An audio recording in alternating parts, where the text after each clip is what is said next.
नमस्कार, मैं हूं अक्षय आनंद और स्वागत है आपका बिहार की बात के स्पेशल एडिशन में। चुनावी समर चल रहा है, लाइव सिटीज पर महा कवरेज भी जारी है और एक बार फिर से मेरे साथ सीनियर जर्नलिस्ट ज्ञानेश्वर हैं और हम जो सीटों का बंटवारा हुआ है उसको लेकर सारी परिस्थितियों का पर चर्चा करेंगे।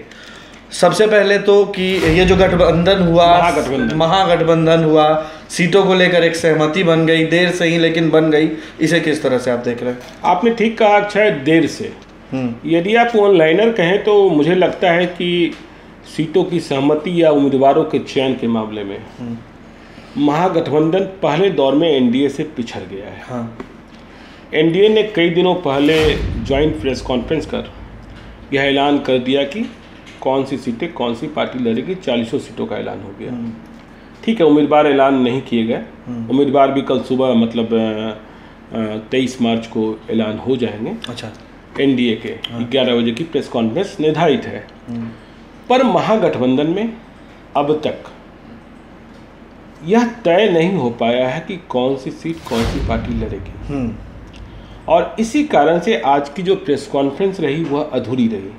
हाँ। आपको पता है कि प्रेस कॉन्फ्रेंस तेजस्वी यादव के नाम पर बुलाया गया था। हाँ। लेकिन खुद तेजस्वी यादव नहीं आए, जिसे लेकर मनोज झा से कड़े सवाल पूछे भी गए। बिल्कुल।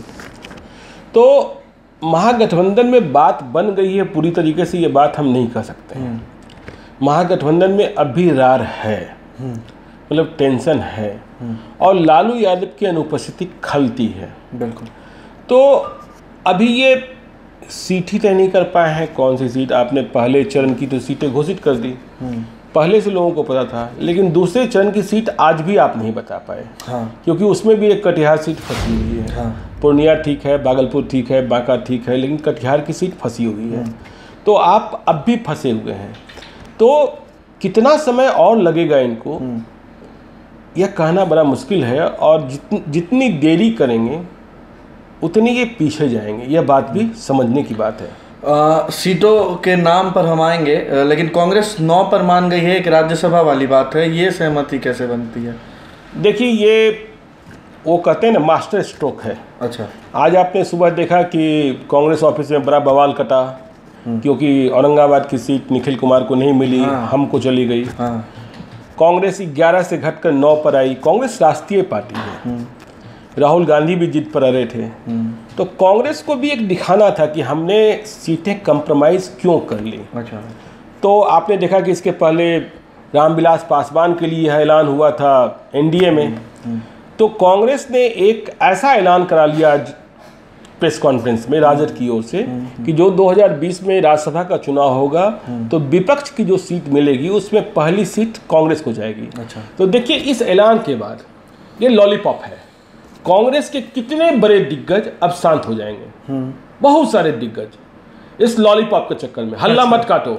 अच्छा। हाँ, ठीक है ना, हल्ला काटोगे तो नाम खराब हो जाएगा। हाँ। अब राज्यसभा का जुगाड़ लगाओ। राज्यसभा का तो ये एक मास्टर स्ट्रोक कांग्रेस की ओर से आज खेल दिया गया। एक और सहमति जो थोड़ी मुश्किल लग रही थी, शरद यादव के साथ क्या हुआ है? देखिए, शरद यादव ने तो अपने सिंबल के साथ समझौता कर लिया। उन्होंने पार्टी बनाई थी और अपनी पार्टी के मर्जर का फैसला, जनता दल के नाम से। हाँ। तो उन्होंने क्या बोलता है, उसका मर्जर करने का फैसला ले लिया। अच्छा।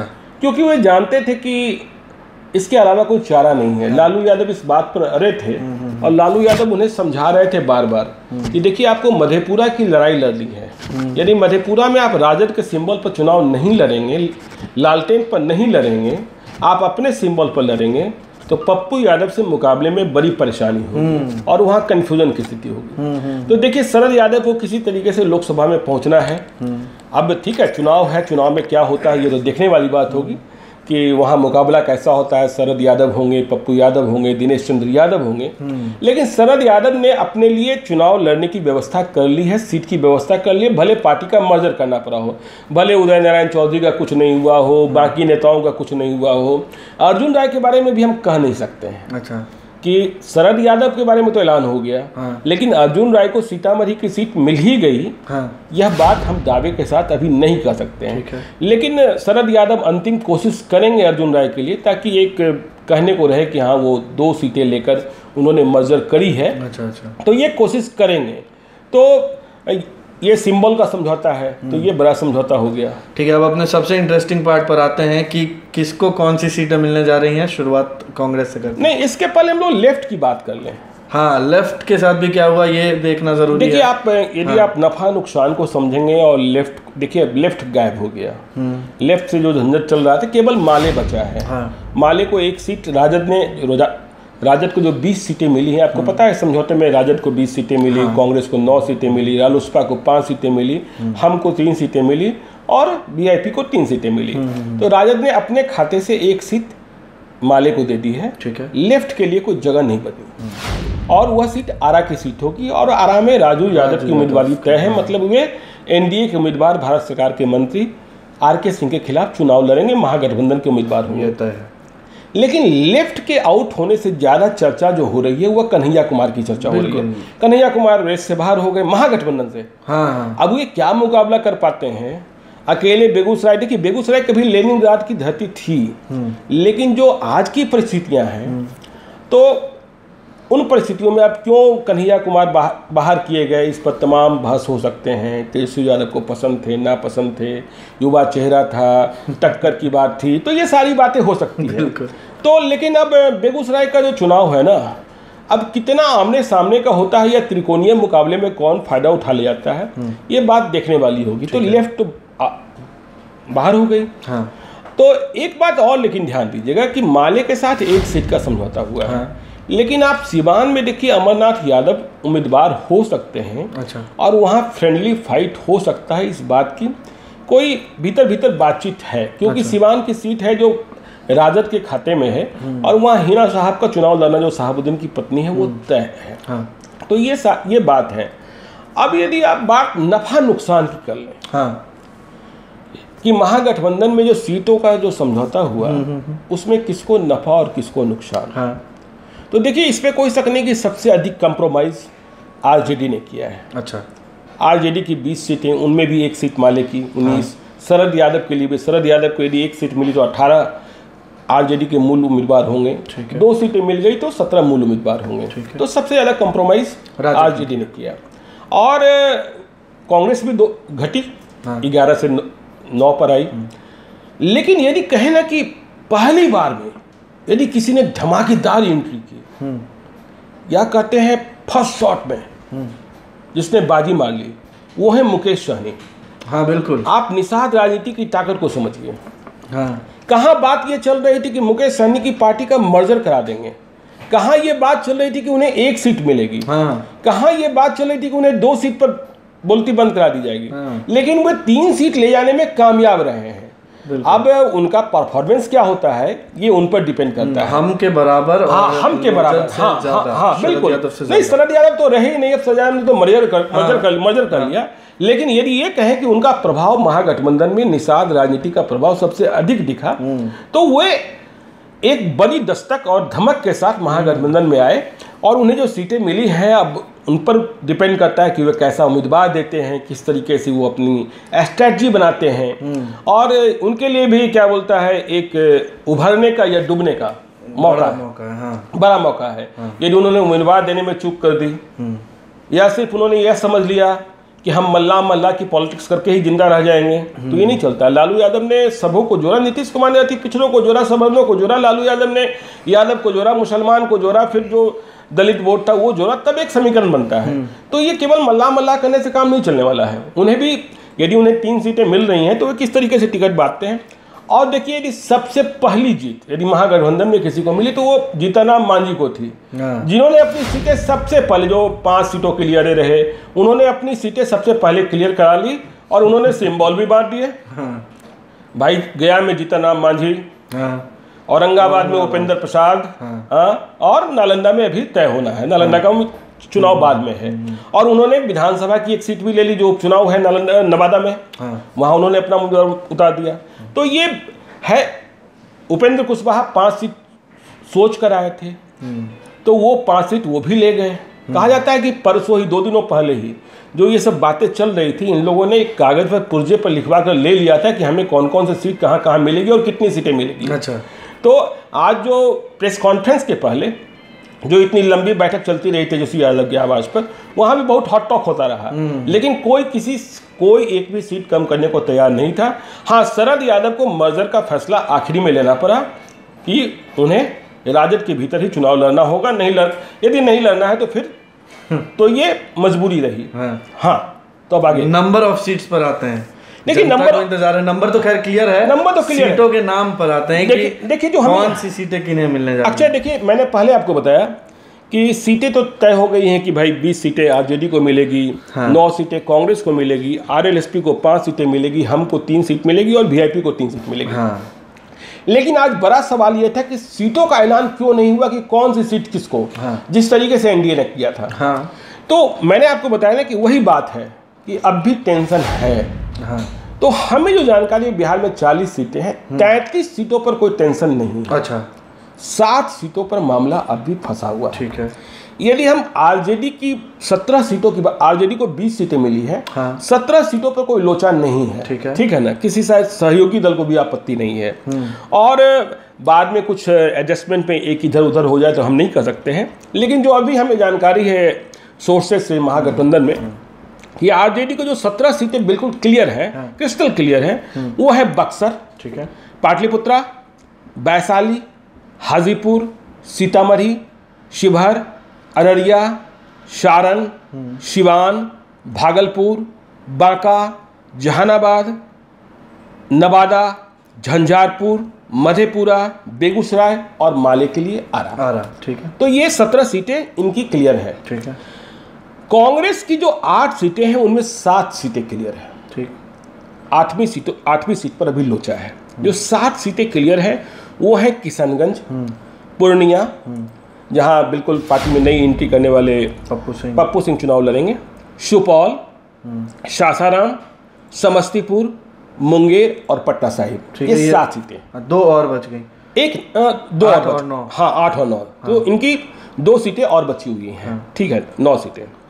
और अब हम बात कर लें इनकी आरएलएसपी की। तो देखिए, आरएलएसपी की 4 सीटें हमें क्लियर दिखती है, काराकाट, मोतिहारी, जमुई और उजियारपुर। अब जब हम लोग इस खबर को, अभी हम लोग चर्चा के लिए बैठ रहे थे बिहार की बात के लिए, तब ये बात, एक और बात आने लगी है कि उपेंद्र कुशवाहा अब काराकाट से नहीं उजियारपुर से चुनाव लड़ना चाह रहे हैं। अच्छा। मतलब जो, देखिए ये कंफर्म होनी है खबर, लेकिन ये खबर चलनी शुरू हुई है कि उपेंद्र कुशवाहा काराकाट से नहीं उजियारपुर से उम्मीदवार होने जा रहे हैं। ठीक है। लेकिन उनके इस दावेदारी के साथ ही काराकाट का भी एक पेच फंसता दिख रहा है। अच्छा। जब वो काराकाट छोड़ रहे हैं तो कहा जा रहा है कि राजद कहता है कि काराकाट में आप कांति सिंह, जो उनकी पुरानी नेत्री हैं, उनको उम्मीदवार बना दीजिए। शायद इसके लिए उपेंद्र कुशवाहा तैयार नहीं है। तो ये एक पेच अभी फंसा है। आपको हम की सीटें पता है, बिल्कुल क्लियर है, गया, औरंगाबाद, नालंदा। ठीक है। वीआईपी की देखिए 2 सीट क्लियर है, खगड़िया और मुजफ्फरपुर। तो अब किन 7 सीटों पर लोचा फंसा हुआ है वो हम आपको बताते हैं, जो सबसे ज्यादा जानना जरूरी है। दरभंगा सीट। ठीक। दरभंगा सीट की मात्र 3 पार्टियों में, मतलब 3 पार्टियों में, राजद में, वीआईपी में और कांग्रेस में। कांग्रेस को कीर्ति झा आजाद का एडजस्टमेंट करना है। हाँ। राजद में परेशानी यह है कि अब्दुल बारी सिद्दीकी चुनाव लड़ने पर आमादा है, तो वहाँ मामला फंसा है। ठीक है। और वीआईपी में मुकेश सहनी चाहते हैं स्वयं। हाँ, बिल्कुल स्वयं। ठीक इसी तरीके से मधुबनी का मामला भी फंसा है कि यदि कीर्ति आजाद को टिकट नहीं मिलता है तो कीर्ति आजाद का एडजस्टमेंट कांग्रेस कहाँ करेगी। हाँ। वैसे मधुबनी के लिए कांग्रेस मूल रूप से शकील अहमद साहब के लिए चाह रही थी। अच्छा। तो देखिए, एक ये भी लोचा फंसा हुआ है। और इस लोचे में अली अशरफ फातमी, जो दरभंगा के पूर्व सांसद रहे हैं और राजद के वरिष्ठ नेता हैं, उनका टिकट कटता हमें दिखता है। ठीक है। और कटिहार में तारिक अनवर साहब आए हैं एनसीपी से, तो वे कह रहे हैं कि हम कटिहार ही लड़ेंगे। हाँ। किशनगंज की चर्चा भी हो रही है, लेकिन जो सूची मुकेश सहनी को दी गई है उसमें कटिहार का नाम भी शामिल लिखा हुआ है। अच्छा। और कटिहार शायद मुकेश सहनी के लड़ने के लिए सीट रखी गई है। अच्छा। तो कांग्रेस और वीआईपी में कटिहार का फैसला होना है। कटिहार और दरभंगा दोनों। हाँ, नहीं, सारी सीटों में कई आपस में पेच फंसे हैं ना। हाँ। गोपालगंज रिजर्व सीट एक ऐसी सीट है जिसे लेने के लिए कोई तैयार नहीं है। अच्छा, महागठबंधन में। हाँ, महागठबंधन में राजद चाहता है कि कांग्रेस ले ले, कांग्रेस चाह रही है राजद ले ले। तो एक ऐसी सीट है पुनमासी राम यहाँ से कभी सांसद हुआ करते थे 2014 में वाल्मीकि नगर से लड़े, जबकि वो रिजर्व सीट नहीं था। तो एक यह भी प्रस्ताव रखा गया कि कांग्रेस उन्हें यहाँ लेकर चले आए, लेकिन शायद वो तैयार नहीं हो रहे हैं कि भाई बहुत दिन हो गए वहाँ उन्होंने काम किए हुए। तो गोपालगंज में भी वैकेंसी है और यह सीट किसके खाते में जाएगी अभी क्लियर नहीं। हाँ, देखिए बेटिया पर राजद की दावेदारी है, ठीक है, लेकिन फिर वही मामला फंस रहा है ब्राह्मण कार्ड। अच्छा, कांग्रेस का ब्राह्मण कार्ड, राजद का ब्राह्मण कार्ड, दोनों को ब्राह्मण कार्ड खेलना है एक। तो ब्राह्मण कार्ड में ये किसके पास सीट जाती है? अभी यदि कहें तो ये राजद के पास सीट है, ठीक है, लेकिन कीर्ति आजाद की दावेदारी ने कई सीटें फंसा रखी है। अच्छा, महाराजगंज, हाँ, देखिए महाराजगंज को फिर से राजद में हम आते देख रहे हैं, लेकिन यहाँ राजद में आते देख रहे हैं क्योंकि विमल कीर्ति सिंह जो पूर्व IAS अधिकारी थे उनके लिए टिकट की बात की गई थी और सभी पार्टियों में मतलब राजद और कांग्रेस में उनकी बात हुई थी। लेकिन अब नई सूचना आ रही कि नहीं, प्रभुनाथ सिंह के परिवार से रणधीर सिंह को ही टिकट दिया जाएगा महाराजगंज। हाँ, तो यदि रणधीर सिंह को टिकट मिलता है तो यह सीट राजद के खाते में जाएगी, ठीक है। विमल कीर्ति सिंह को यदि टिकट मिलता है तो कांग्रेस के खाते में भी जा सकती है, ठीक है। वाल्मीकि नगर का सीट रालोसपा अपने खाते में मान रही है और उन्होंने वहां उम्मीदवार तय भी कर रखा है। अच्छा। लेकिन फिर वही एक ब्राह्मण कार्ड, कांग्रेस को खेलना है, कहां कांग्रेस खेलेगी? तो इस चक्कर में ये सीट फंसी हुई है। और मुंगेर की तो बात आप जानते ही हैं कि कांग्रेस ने स्पष्ट कर लिया है, मुंगेर में अनंत सिंह की पत्नी नीलम देवी उम्मीदवार होने जा रही है, वहां कोई लोचा नहीं फंसा है। तो महागठबंधन देखिए पहले दौर की तैयारी में NDA से पिछड़ गया है, यह बात सही है और उन्हें आगे आने के लिए फैसले बहुत तेजी से लेने होंगे, क्योंकि वह वक्त आने में कम समय रह गया है जब हेलीकॉप्टर उड़ना है और चुनाव प्रचार पर निकलना है। लालू यादव नहीं है, लालू यादव रिम्स में भर्ती हैं। तो फिर अभी जब आप देखिए अब सीटें ही तय नहीं हो पाई कि कौन सी सीट पर कौन सी पार्टी, आगे उम्मीदवार तय होने हैं, आगे चुनाव प्रचार की तैयारी होनी है, समझे कौन किधर जाएगा, क्या जाएगा, किन के पहलवान कैसे होंगे, पहलवान पर बहुत संकट है। तो ये सब सारा कसमकस चल रहा है। तो आगे आने वाले 2 दिनों में और स्थिति स्पष्ट होगी, बस आप समझते ही हैं, बाकी जो कुछ होगा सबसे पहले लाइव सिटीज बताएगा। बिल्कुल बिल्कुल, आप भी सब समझ रहे हैं, हम भी चाह रहे हैं कि आप सबसे आसान भाषा में चीज़ों को समझें, इसीलिए इस महासमर की महा कवरेज सिर्फ और सिर्फ लाइव सिटीज पर। आज बिहार की बात में बस इतना ही, हमें दीजिए इजाज़त, नमस्कार।